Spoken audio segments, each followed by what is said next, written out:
sound of chapel bells, but I want to run a mission, a yard from the gate of hell. Hello and welcome to Church and State, where we plug you into the pew and plug you into politics. I am Pastor Gabe Blomgren, and with me, as always, is Caleb Collier. Yeah, I'm never letting you do that again. Yeah, hey. Yeah, it's comedic. Yeah, I mean, it's just our audience was probably like, we gotta "Whoa, have something to Gabe's laugh introducing the show? That's strange." And your first one was pretty funny, actually. Yeah. that didn't get aired. Maybe we'll do that. It'll be the lost episode or something Exactly. like that. Yeah. So, hey, I think this is going to be Friday's episode. And so we're going to go right into our guest. We have a very special guest. Once again, no stranger to Church and State, and no stranger to the American Christian Network, or KTW, because he's got his own show on here as well.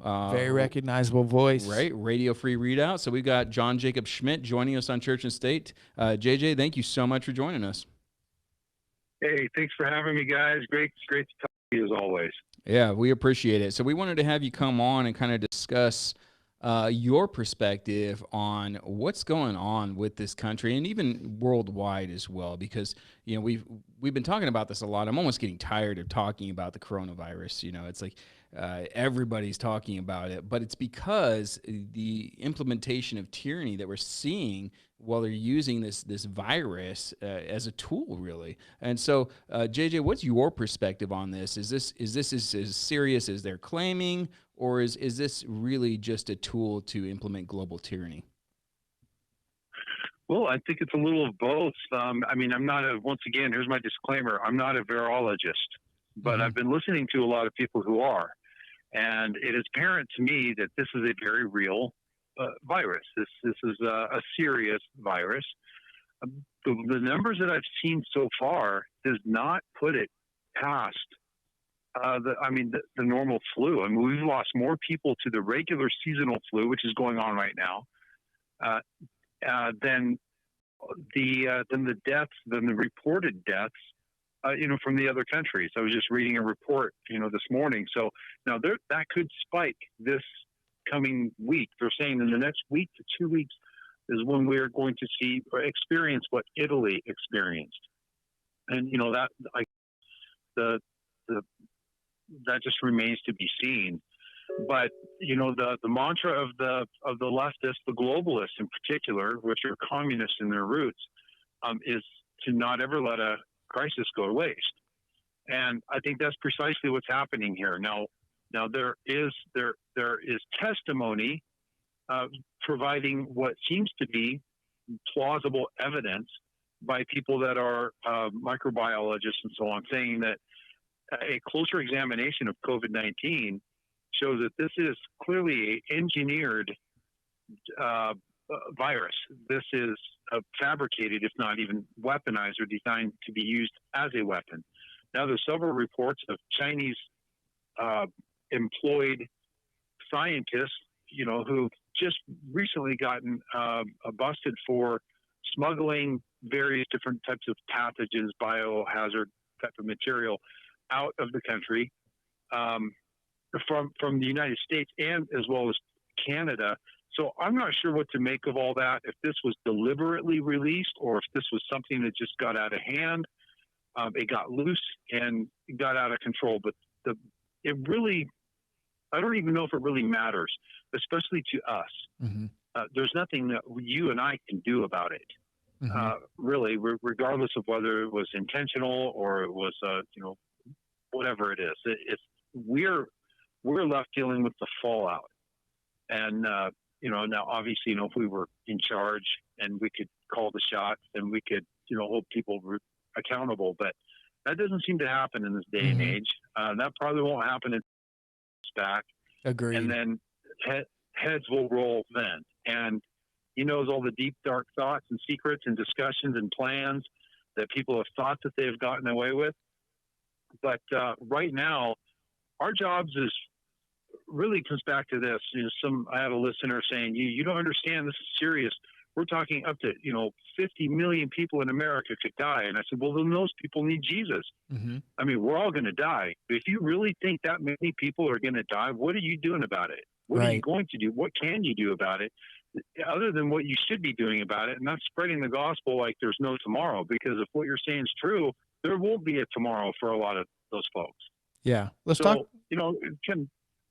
Go ahead. Yeah, let's talk about the reaction at what's going on in Spokane. I know you are in a little bit more rural area, but right now in Spokane, kind of the feeling is almost Caleb, correct me if I'm wrong, but I feel it's almost there's like a calm before the storm. Everybody's either just not embracing Jay Inslee's hysteria. I'm proud of the east side over here. Well, okay? you Because know, west side is shut down, but the freeway on the way here was packed full of cars, just as busy as ever.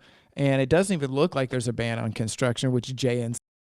I drove by a truss shop on Trent and saw those guys were out there doing something. So it's almost as if we aren't taking it seriously over here, or as if maybe there is a calm before the storm. What are your thoughts on that, JJ? well, let me address that real go quick. ahead. You said wrong. You know I love correcting you when you're Oh, wrong. okay. Obviously. No, in my opinion here, so you could be right. I don't think it's a calm before a storm, personally. I think we're actually probably going to uptick a little bit in confirmed cases just because there's more testing Right now.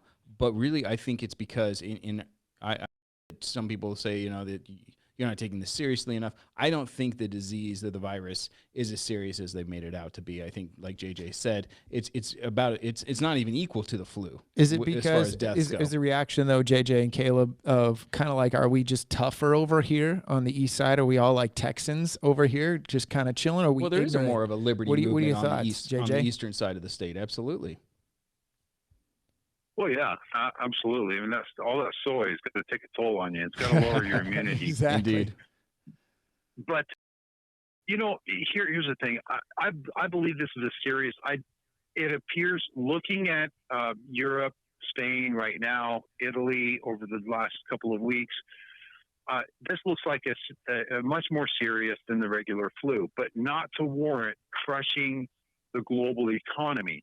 And I think that's exactly what everything that is designed here. And Salente, what's his first name? Salente. Gosh, I've followed him for years. The economist, Gerald Salente, yeah. He says, we are on the edge of a massive global depression. And so could this be the calm before the storm? What they're doing to the economy, it is so self-destructive.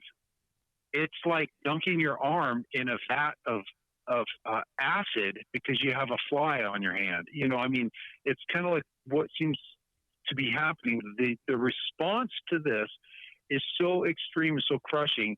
It does not seem commensurate with the level of the threat of the loss of human life, especially when the people that are pushing the most stringent control measures are responsible for so many millions of deaths through abortion and other things, that just a general destruction, type of lifestyle, and a move away from the rule of law and morality, which results to literal death and the death of the soul of our nation. Those are the people that are pushing for the most stringent measures in order to save lives. So I'm skeptical right off the bat. And I've always said, this virus, no matter how dangerous it is,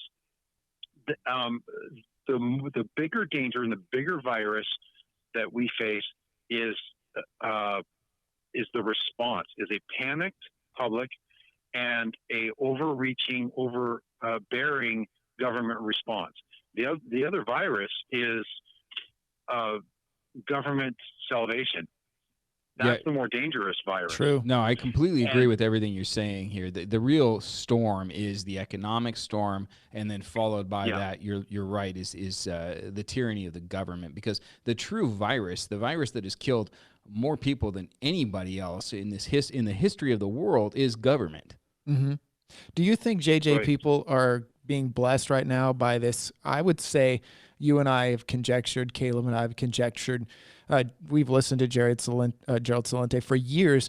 We've always imagined maybe a quicker, a very more violent, reactionary a cause and effect of what would happen if the stock market dropped lower than the amount that it did in the 20s. It's literally dropped that quickly. We figured there'd be a more panicked. No, don't get me wrong. The toilet paper not being available is a sign of panic. But I've always, in my heart, felt like it was going to be crazier, more dramatic. But I feel like God is giving us a time of grace right now for people to get prepared. I don't think it hurts you to be more prepared. I'm obviously not advocating stockpiling to where it's hoarding, but God is doing this slowly so that, he's giving grace to us is what I feel. But I don't know how long that's going to extend. And I know people's normalcy bias. They will take it all the way to the very last second and not be prepared. But I kind of feel like it's God's grace. Well, I tend to actually think that we've had God's grace and generally have squandered it. Yes. With President Trump, by all statistical probability and all the laws of what should be, Hillary Clinton should be of the United States. I believe that God had his hand. He listened to his people who were on their knees crying out to God for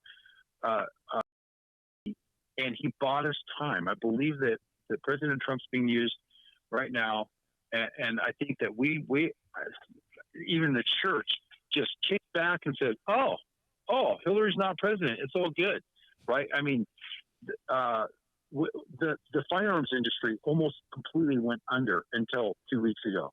Yeah, so now people are worried about prepping, which they should have been doing all along. Exactly. And the other thing too is on the subject of hoarding, it's interesting. I've seen several kind of NPR and leftist type of pieces and articles really hammering on the survivalists, right? The preppers out there. Of course, they use the doomsday prepper. The people that are way off over the ledge and off the rails. Examples as hoarders. Why can't we find toilet paper? Well, people like this, but that's not true because we've been preparing when there was plenty. It did not strain the supply system. It was our money that we chose to invest while people chose to spend theirs on other things.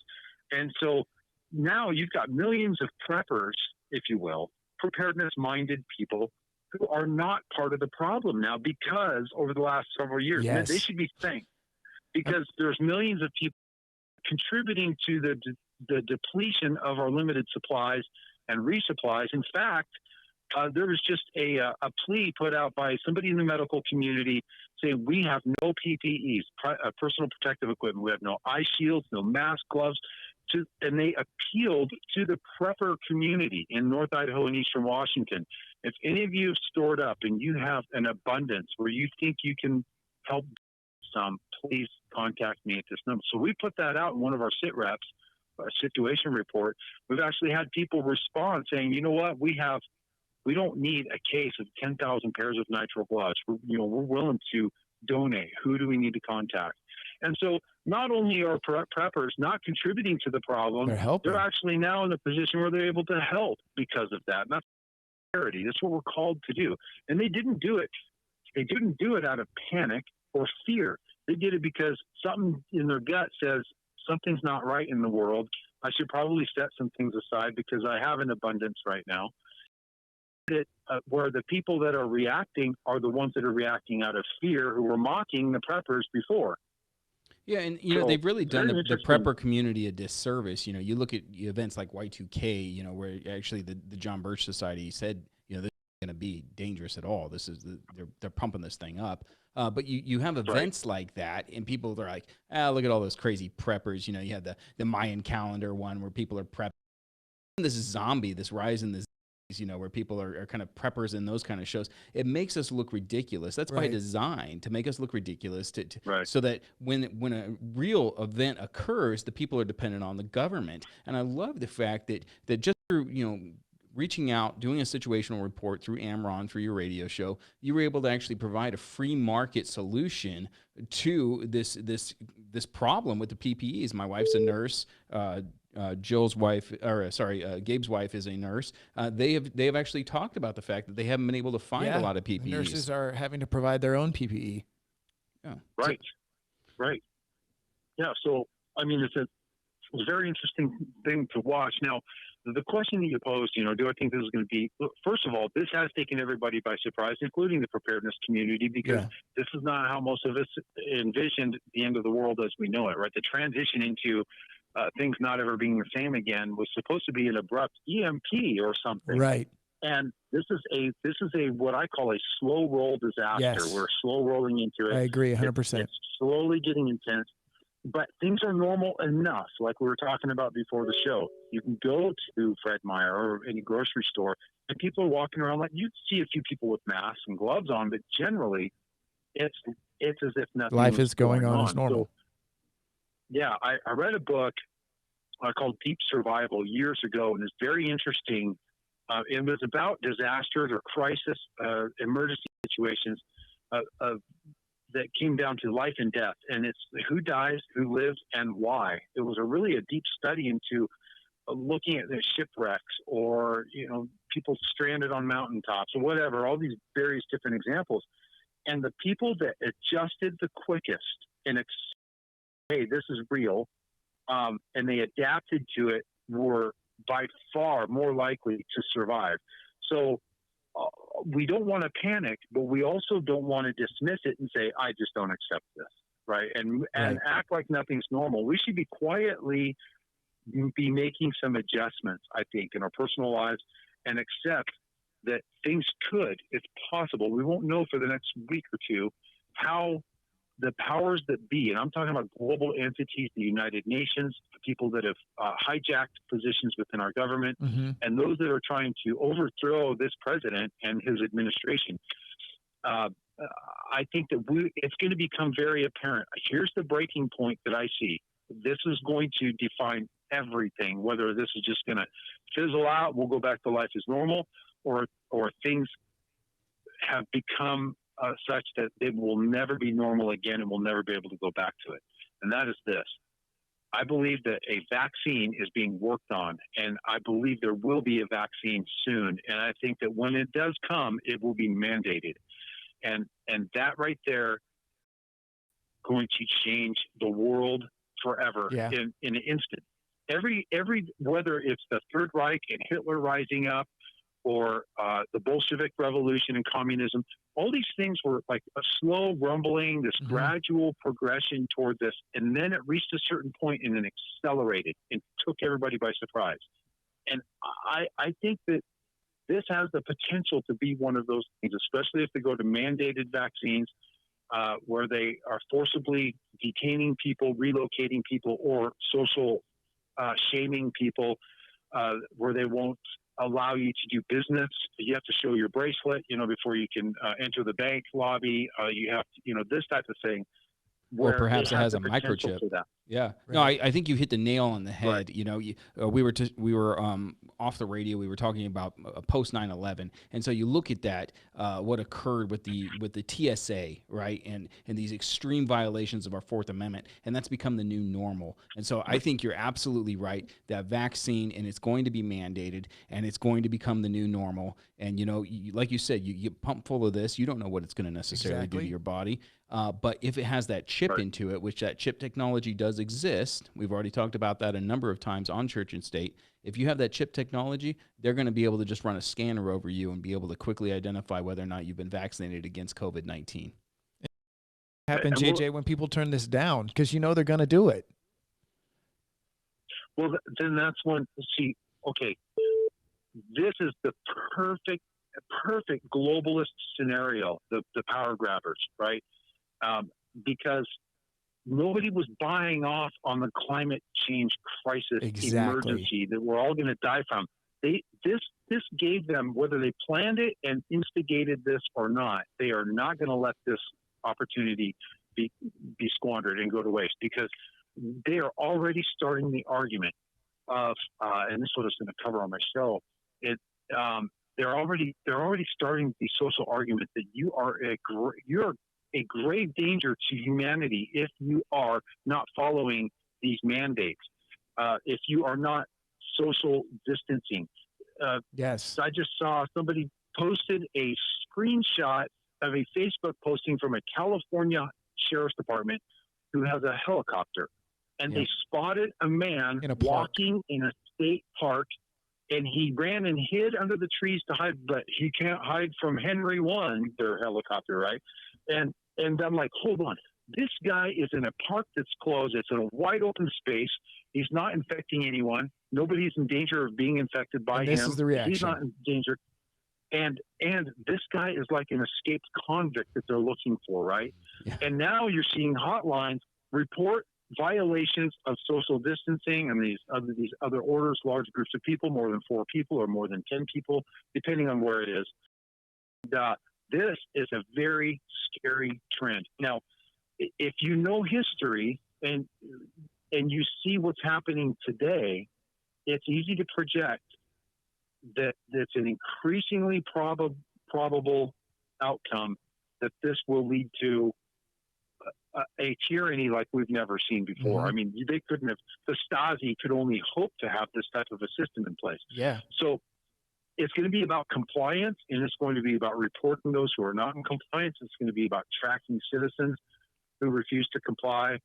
And I think that's where lines are going to be drawn. And I think that it'll be a slow, I don't know how people are going to react yet.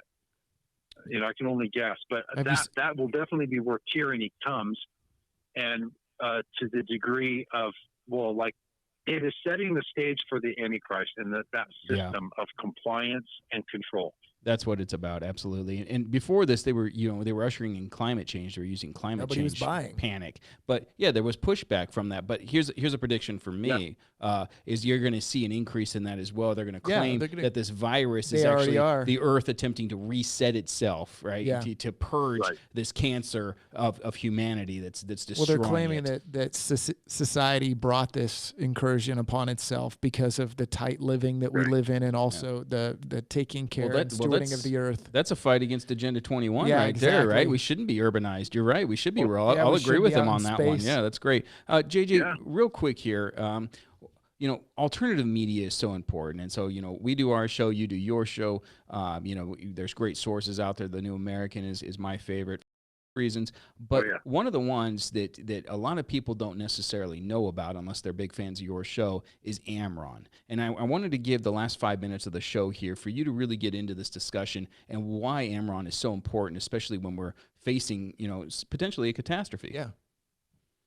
Right. Oh, absolutely. Now, okay, Amron and Redoubt Radio Operators Network, and it was designed to be a regional emergency communications radio operators network, but it went nationwide several years ago. It just gained in popularity. Now we have members in South Africa, in Australia, in Europe, Canada, Puerto Rico, all over, plus every state in the country. Now, Amron exists to provide emergency communications for disasters and civil defense. And we've responded multiple times to real world disasters, and we really orient toward supporting those who are in a grid down area with communications, intelligence, news, and search and rescue, and facilitating, bringing relief and aid. We've done that. This is totally different. This is a different animal because there is no known threat to our telecommunications infrastructure. So now you got these emergency radio operators going, what do we do? How do we fit in? And I'm addressing that. I'm working on a series of videos I'm going to be posting at amron.com. But actually, we have seen a major surge in membership, old members coming back, members that have been kind of dormant that are now on the air, and new members that have sought us out and said, okay, it's time for me to address emergency communications. I'm joining. What do I do? And so now we've got a major training process ahead of us. But what we are doing right now is using this real world grid up situation to gather intelligence and information about what's happening on the ground. I put out a set of priority intelligence requirements to kind of guide them on what to report, because we don't need to necessarily hear my wife's boss's niece might have the flu. Okay, that's great. We don't need to know that. We don't need to know stuff that they're hammering over the mainstream news media. Tell us what we don't know, things we're not getting from other places. And that's what these guys are reporting. But they're also exercising their radio skills, sending, text, digital forms and reports over amateur radio, getting those so we can develop situation reports and then re-disseminate that. And of course, that's over the air. We could just do that by email, but what we're doing is we're using this as a beautiful training example because now we're seeing the internet get stressed. We're also in a very vulnerable position. This would be a great invitation for somebody who hates our guts to try to take our knees out.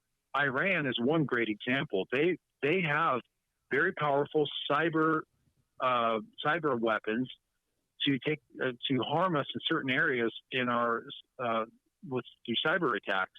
They could attack our telecommunications grid or our power grid. So if that happens, and we find ourselves in a grid down situation, we've got Amron operators, radio operators on the air already who will be able to continue operating without skipping a beat.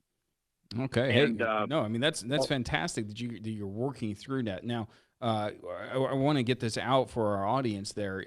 Can anybody become an Amron operator? Can I just grab a radio? Is there a process here? Because you definitely don't want to, get the system. I'm sure channels are getting hit. Exactly. Everybody's jumping on ham radios right now.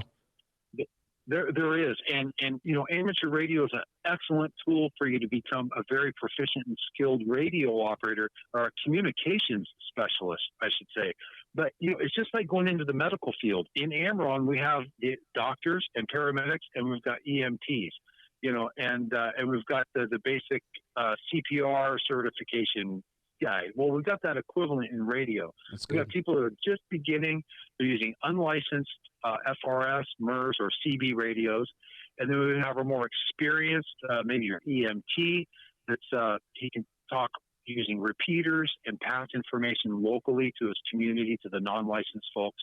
And then you got your doctors and your guys that are handling heavy traffic across the country, intercontinentally. They're sending forms and reports and multiple different modes and methods, grid up or grid down, and they really know their stuff. So I guess that would for everyone. Yeah, I guess that would make you the Surgeon General then, right? I don't know about that. There we go. I just want to be a medic. Yeah. Well, hey, we got 20 seconds, so thank you so much for joining us, JJ. We really appreciate it. Everybody's got to go to Radio Free Redoubt, listen to the show, Amron.com, check it out as well. All right, Church and State is brought to you in part by Covenant Church and Mountain View Vital Medicine. Always remember the tree of liberty is most likely a birch, and with that, Church and State is out. God bless. All right. Hey, JJ.